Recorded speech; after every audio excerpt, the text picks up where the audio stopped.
FYI. For your information, your go-to source for community empowerment and stories that connect, inspire and uplift as well. I'm your host, Alvina Ali, and it's wonderful to have you with me, broadcasting across Wolverhampton and beyond, and now proudly part of Iman One on DAB, keeping you informed 24 hours a day, 7 days a week, 365 days a year. This evening's show is a very special and heartfelt episode. We're talking about compassion in action, humanitarian work, and the incredible efforts of local women making a difference globally. Joining me in the studio are local sisters from Wolverhampton who joined As Siraj Trust to travel to Jordan on a humanitarian deployment from February the 12th to the 17th to support refugees and orphans from Gaza and Syria. Now, their mission was to deliver essential aid, provide support and comfort, and bring hope to families facing unimaginable hardship ahead of Ramadan. So please welcome in the studio with me, we've got Sister Rizwana, Sister Shakila, and also Kish. Thank you for joining me, ladies. Assalamu alaikum. Wa alaikum salam. Right, okay. Do you want to do a quick introduction? Kish? Okay, Assalamu alaikum. I'm Kish from Wolverhampton. Assalamu alaikum. I'm Sister Rizwana, also from Wolverhampton. Assalamu alaikum. I'm Shakila, also from Wolverhampton. Okay, thank you for that. Now, for listeners who may not be familiar, let's talk about your deployment. Can you tell us about the purpose of this deployment and what the mission aimed to achieve? We went on a deployment. It was a women's only deployment, so it gave women all over the UK an opportunity to go together as a sisterhood, and our aim was to help communities thrive through compassion and support. And the goal was basically to make a positive impact by providing education, assistance.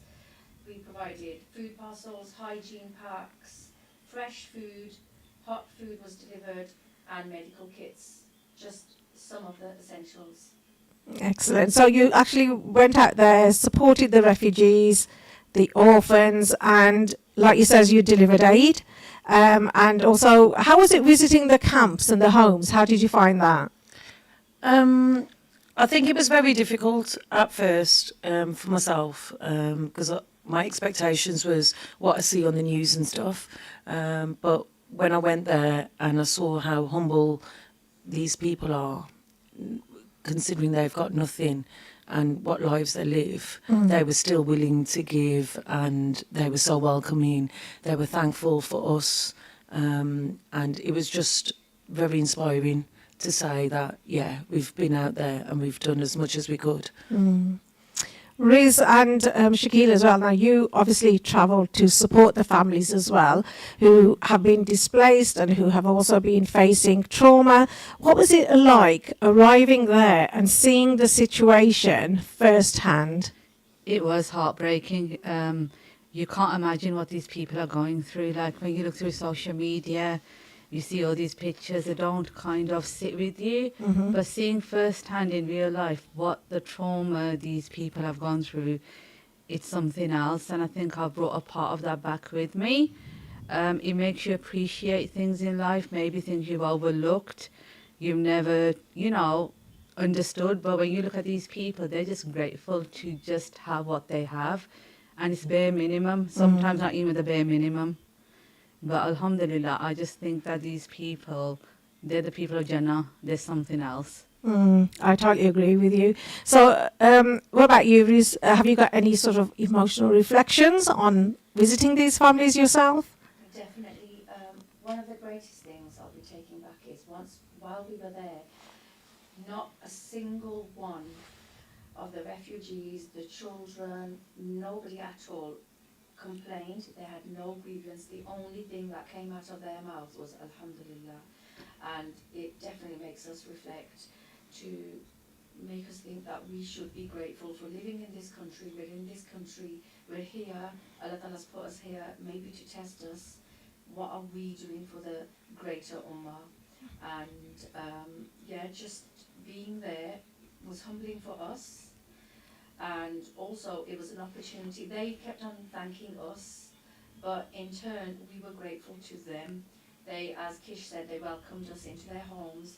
They were offering what little they had to us. Mm. So, what sort of conditions were these families and these people living in then? We went to a lot of different camps. Some camps, they had been there for, especially I think a couple of the Syrian camps we went to since 2016, and they had literally nothing. They were made up of like tent material. They had basically minimum blankets and stuff, and I think they were just very, it was like what you do see on the news. Like, it was very like tense, literally tense in the middle of nowhere. And then obviously we went to some camps that were concrete camps, and they had a little bit more per se, but they were still in essence homeless. Riz, I'm going to ask you, are you right to come and move to this one here? Because I believe the volume levels aren't quite correct with that one. So while she's making that move there then. Now, ladies, you travelled well before Ramadan approached. So you visited out on February the 12th, was it?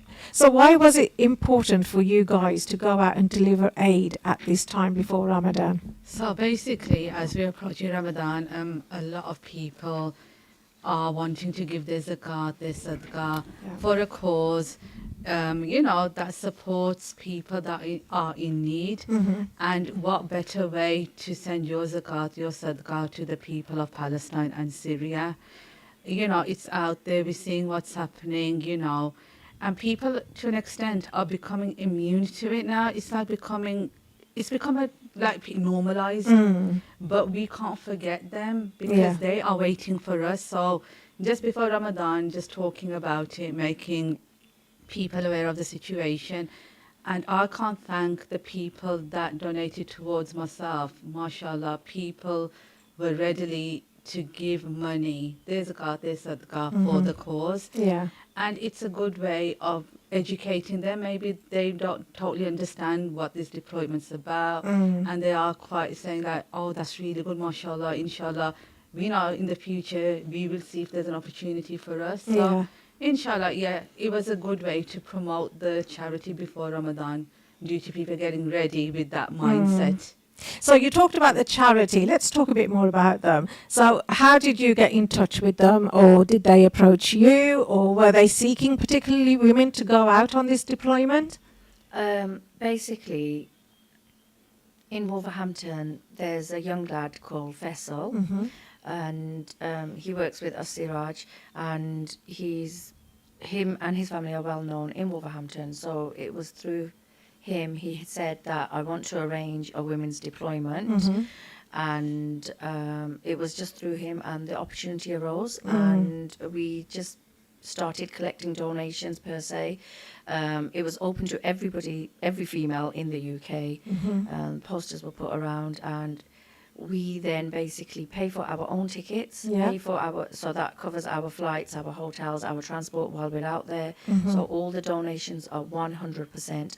Siraj is quite transparent, very, very, there's a lot of transparency, a lot of clarity there, and you can see where your money is going. It's accountable for every single penny. And we just, as we said, we collected the donations. We are, every single one of us is truly grateful to every single donor who's donated, whether it be little or large. Even duas as a donation is enough sometimes as well. Yeah, totally agree with you. So was there a particular moment or a story that really stayed with you and reminded you why this work matters?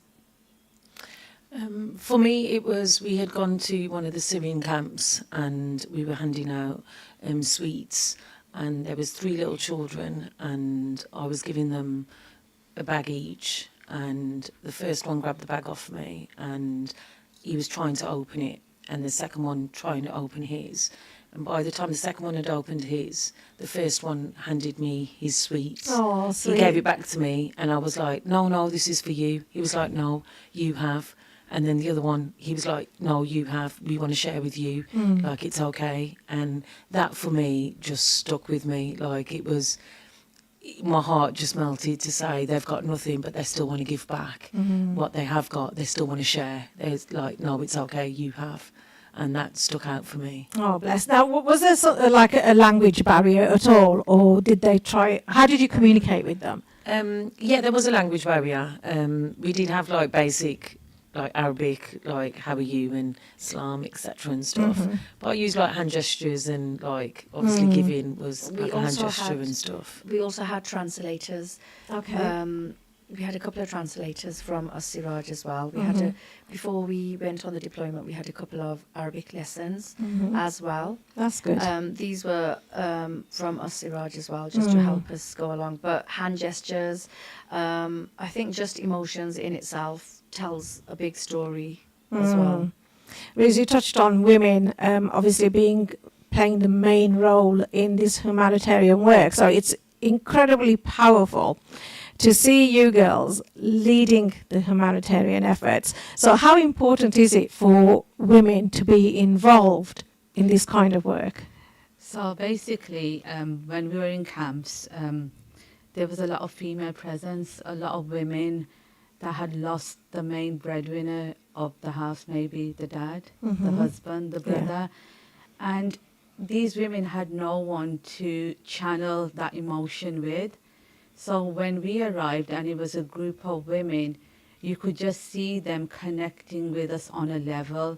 So we could hug them, we could hold their hands, we could sit with them, and they felt that feeling that, you know what, these ladies are here for us, we can talk to them about anything.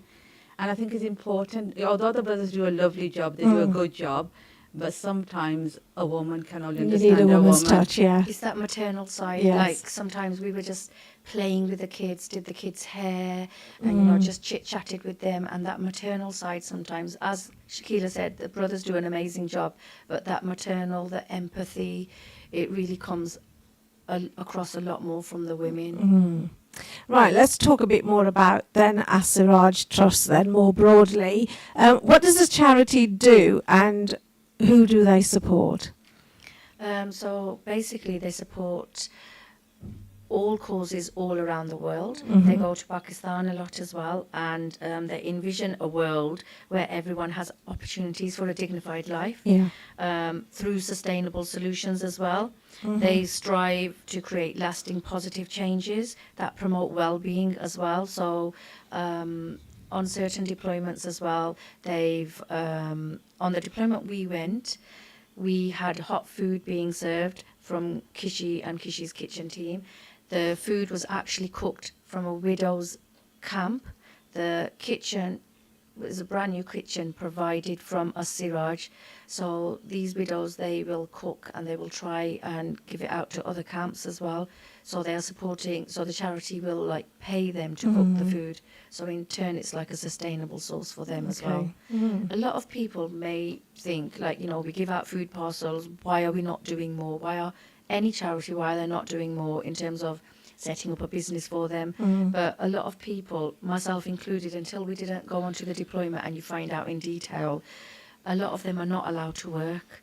They're not allowed to, some of them, they have to carry their identification around with them just to go to the supermarket even. Why is that then?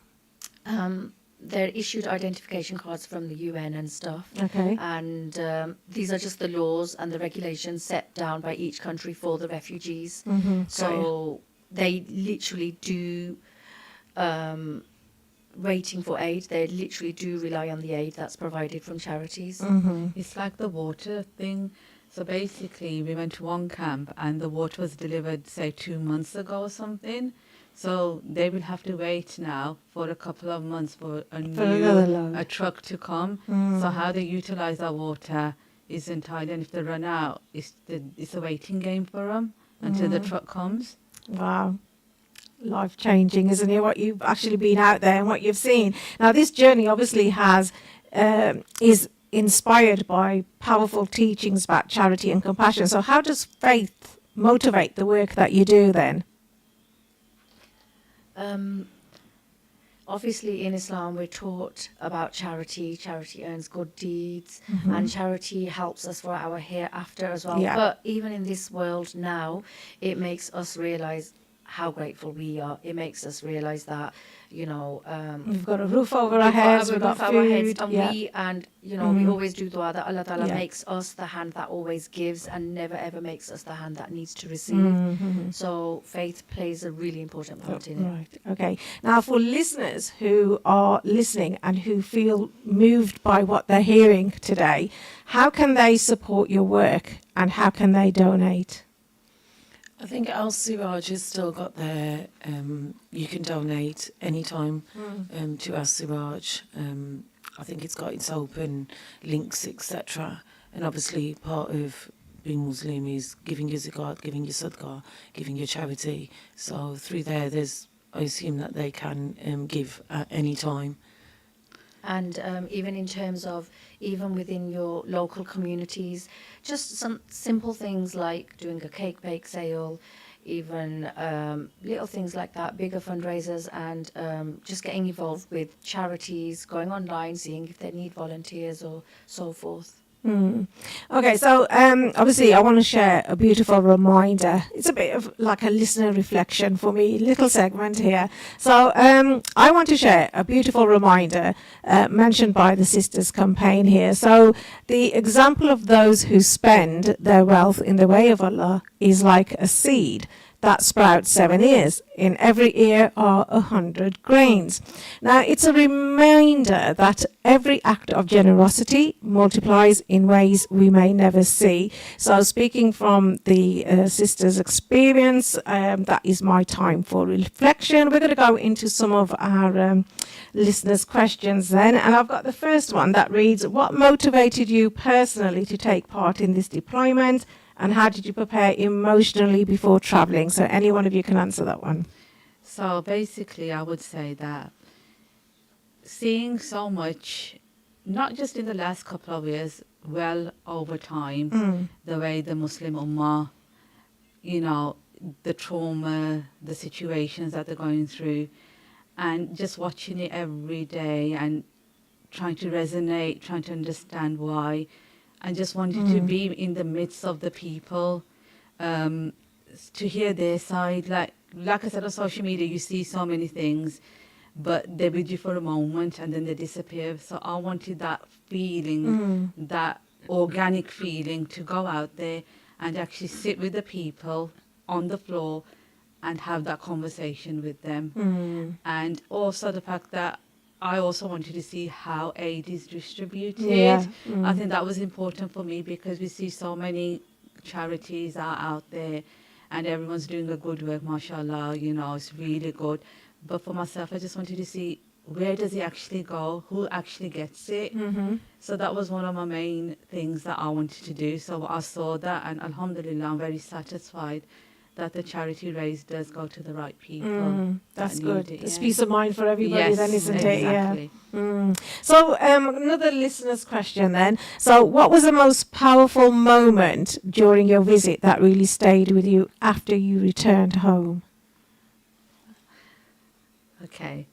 So basically, on the way to one of the camps, the coach had stopped because we had some information that there's a lady whose house had burnt down, Okay. and she had 5 children. So we then stopped on the way to the camp to see her.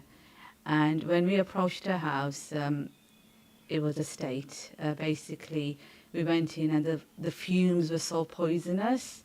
You couldn't breathe that air in. It would just really cause you to cough and choking. And the kids were really traumatized. You could just see the fear in their eyes, and all they had was the clothes on their back. And that's it. They had nothing. So as we were walking around the house, they said that they took everything out the house, and there was a kind of a dumping ground on the other side of the road. So we went to see whatever was left of their house, like, you know, the furniture. Yeah. and everything was burnt. It was charred. There was nothing. One of the girls on the deployment, a young girl, I think her name was Muskan, she was looking through and she found a piece of the Quran, which I have a picture, we have a picture on our phone. Yeah. And she picked it up and she brought it back into the coach with her. And she translated it on Google. So I'm just going to read out what the translation was. Okay. Okay, I'm just going to find that. Just bear with me. So basically that ayah in the Quran that she found was, know that this worldly life is no more than play, amusement, luxury, mutual boasting, and competition in wealth and children. This is like the rain that causes the plants to grow to the delight of the planters. But later the plants dry up and you see them wither. Then they are reduced to chaff. And in the hereafter there will be either severe punishment or forgiveness and pleasure of Allah, whereas the life of this world is no more than the delusion of enjoyment. And that was a pin drop moment for me personally, because I got goosebumps.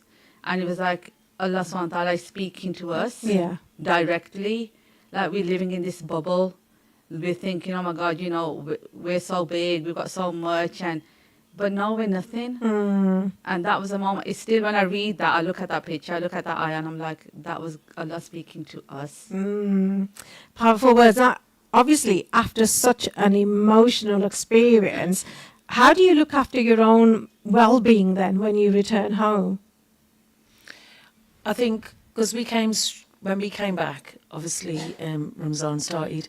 So for that, it was a nice way into, it's still part of it, what we're going through. Our spiritual journey. Yes, and it was just the right time to come back, and Ramzan started. So for me, it was just a feeling beyond feeling, because Ramzan is that time of year where you get to reflect on yourself, and it's your time with Allah Ta'ala, and you can use that time. And because we had just come back from that journey, it made it a bit more special for me.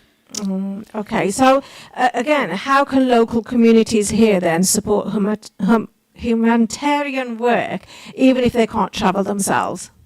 Literally donating, as we said, fundraising, donating, even just raising awareness of what's happening around the world. Like Shakila said, people are becoming immune to it.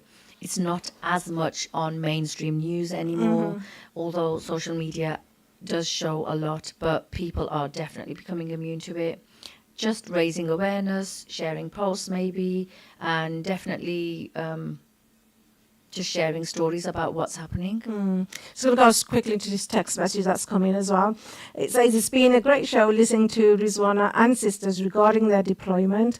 A good insight on how things are done on the ground. Thanks for bringing this on air. So this is what Iman Radio is all about, is sharing the life experiences of people on FYI. Now, I want to just quickly go around the table and ask each of you to share one message for our listeners as quickly as we can, because we've got 36 seconds remaining. Okay. Although our deployment may be over, but the impact of our work is going to stay with me forever. I'm thankful for the chance to serve, and I do encourage others to find their own way to make a positive change. I would say to everyone listening, at least once in your lifetime, go there, see your brothers and sisters. They are waiting for you. Yeah. They are in hope of you to come to them. If the shoe was on the other foot, they wouldn't think twice. So we have that access, we have that, and please see them at least once in your life. Kish, very quickly. And ditto to both of what they said. And yeah, just keep giving. And inshallah, even if it is your du'as, for people all over the world suffering and going through what they're going through. Lovely. What an incredible, moving and inspiring conversation. A huge thank you to Rizwana, to Shakila and Kish as well, for sharing their experiences and for the compassion and dedication that they've shown to families in need. Now, their journey reminds us that even from our local communities here in Wolverhampton, we can make a global difference through kindness, generosity and unity. Now, if you'd like to support their work, consider donating or spreading the word, because every act of charity brings hope to someone who needs it most. So that's all for today. episode of FYI. Join me next time as we continue to spotlight stories that inform, empower, and uplift. Until then, stay informed.